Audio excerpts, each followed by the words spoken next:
A paz esteja com vocês.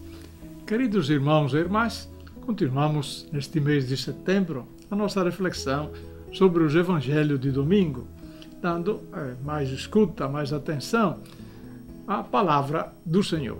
De maneira especial, claro, os evangelhos. Se lembra, domingo passado, Jesus já falava da sua paixão, morte e ressurreição. Ou seja, no Evangelho de Marcos, Jesus começa a falar deste evento que será decisivo na vida dele e também dos discípulos que o estão seguindo. Mas, justamente, o Evangelho diz que Jesus fala disto, sua paixão, morte e ressurreição, mas os discípulos não entendem. Ou seja, acham impossível que este Messias, este homem por causa do qual deixaram tudo e estão o seguindo, acabe de uma forma, digamos, tão trágica, como um perdedor, evidentemente. Está fora da cogitação deles e do pensamento deles. Este é o primeiro momento do Evangelho deste domingo, como eu disse, 25º domingo do tempo comum. O que é que acontece depois? Lembrando que Jesus está caminhando e que o evangelista aproveita para colocar ao longo desta caminhada os ensinamentos de Jesus, Jesus pergunta qual era o assunto da conversa entre os discípulos. Podemos até pensar que provavelmente já sabia disso, mas de alguma forma Jesus quer que eles se expressem e, portanto, ele possa orientá-los, ou melhor, mudar de forma radical, se queremos dizer assim, a mentalidade deles. Por quê? Porque, de fato, diz o Evangelho, que os discípulos discutiam entre eles quem era o maior. Ou seja, de um lado temos Jesus, que fala da sua paixão, morte, e, portanto, deste final trágico da vida dele, depois virá a ressurreição. Mas o que eles entendem é a conclusão, como eu disse, trágica, como um perdedor da vida de Jesus. E eles estão discutindo exatamente o contrário. Quem será o maior? Quem será aquele que, nesta nova realidade do reino que Jesus veio anunciar, irá ocupar os lugares mais importantes? Sabemos isso de outras páginas também dos evangelhos. Ora, Jesus, como eu disse, inverte completamente a situação, ou ao menos o jeito de pensar. No pensamento humano, nosso, assistimos a isso todos os dias, nós temos uma grande competitividade. Ninguém gosta de ficar para trás, todo mundo quer ser o primeiro, todo mundo quer ser o vencedor, como se a vida fosse uma disputa, afinal. E quem sobressai é considerado o melhor, o maior, aquele que tem mais capacidade. Ou seja, o mito, se podemos chamar assim, do sucesso, de chegar aos lugares mais elevados, às posições mais importantes, de poder maior, é sempre uma tentação e talvez é a causa de muitas lutas e de formas também desta luta, muitas vezes desumanas, muitas vezes traiçoeiras, muitas vezes corruptas. Sabemos disso. O poder, afinal, para chegar lá, digamos assim, vale tudo.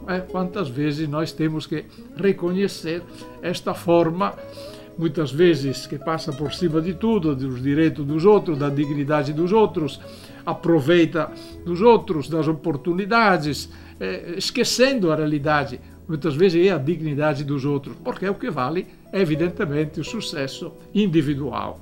E hoje nós, repito, assistimos a isso todos os dias, em todos os campos, não excluindo, infelizmente, também às vezes a igreja, o carreirismo, a vontade de aparecer, de ser alguém que ocupa talvez posições supostamente mais importantes ou de poder. É a situação humana.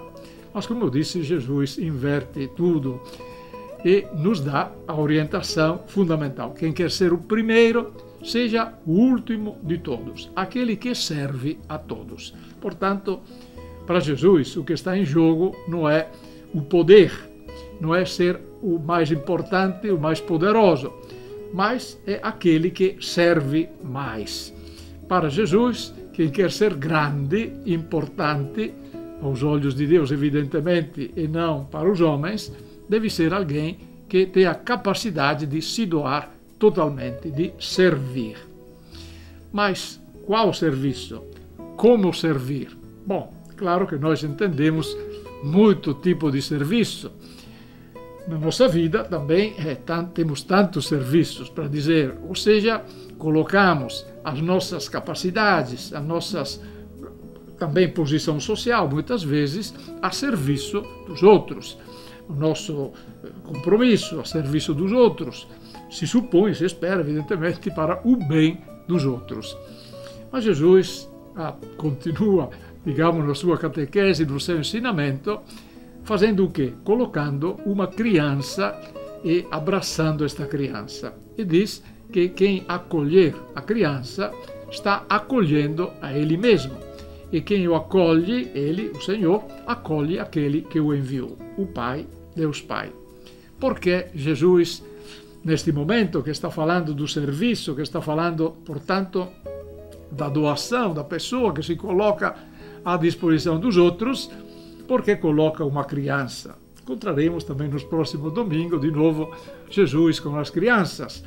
Mas neste momento o interessante é lembrar que, afinal, a criança, e de maneira especial naquele tempo, era um exemplo de quem dependia totalmente dos outros. É comum, é normal, sobretudo se a criança é pequena, para sobreviver depende das condições, da situação na qual os pais a colocam.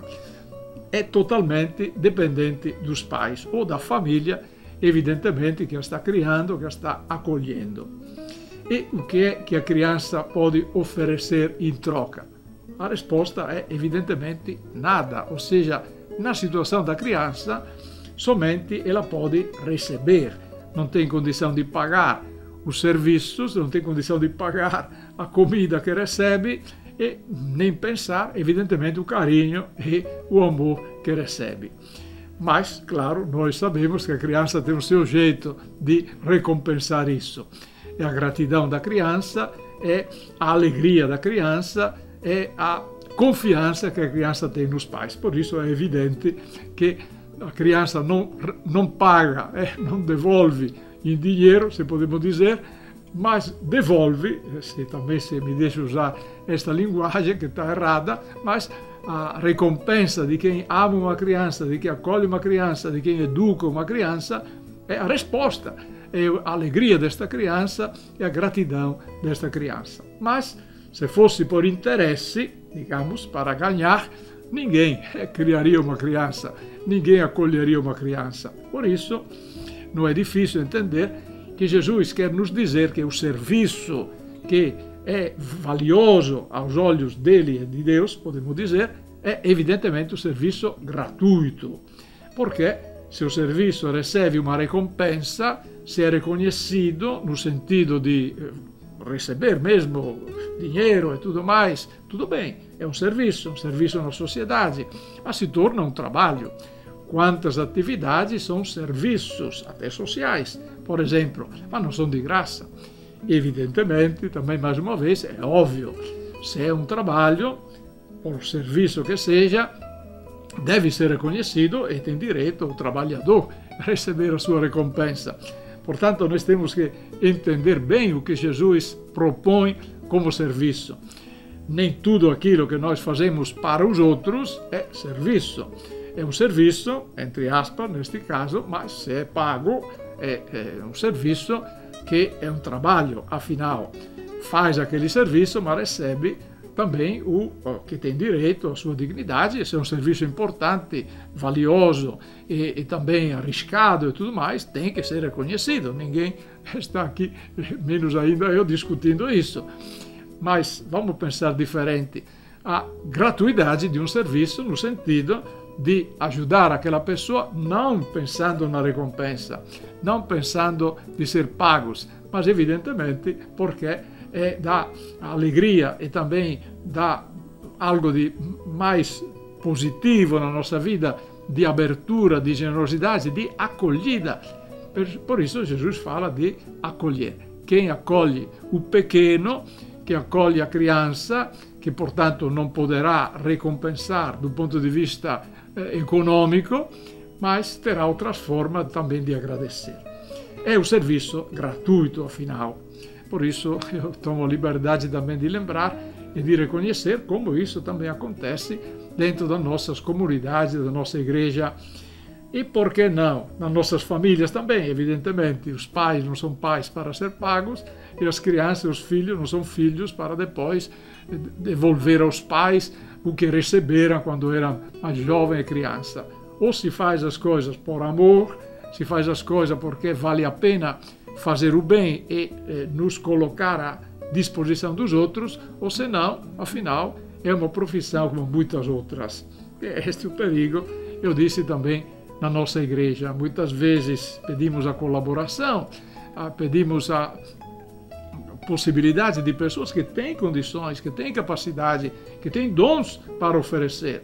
Mas, talvez, nesta mentalidade de hoje, que é sempre querer ganhar alguma coisa, ao menos ganhar prestígio, vamos dizer, ou ganhar primeiros lugares também na comunidade, às vezes na igreja, ocupar algum cargo, que pode ser até gratuito, mas tem que ser importante, tem que aparecer. Olha, é sempre uma tentação para todos. Vale para o clero, como eu disse, também o carreirismo e tudo mais, mas vale também para todos nós. Somos humanos e temos dificuldade em entender que Jesus está invertendo as nossas, talvez, ambições, nossa mentalidade, que é do mundo. E nós temos que ser diferentes. Nós temos que aprender a doar e valorizar quem se doa. Saber agradecer, saber reconhecer, saber aprender, sempre. Porque ajudar quem não irá nos recompensar, talvez até nem agradecer, por exemplo, como muitas vezes acontece, mas nós não fazemos o bem para ser recompensado, para ganhar, para aparecer, porque já recebemos nossa recompensa de Jesus. Se tocar o sino ou a sineta porque para chamar a atenção, pelo bem, para que todo mundo saiba o que estamos fazendo, também já ganhamos a recompensa. Aprendamos com Jesus a doar a nossa vida. O que temos recebido de dom foi um dom de Deus e devemos colocar também a serviço dos nossos irmãos e irmãs, gratuitamente, generosamente, por amor, e não para ganhar alguma coisa, ou prestígio, ou aparências por aí. Não é mais amor. O amor é gratuito, é generoso, é verdadeiro quando é doado sinceramente de coração.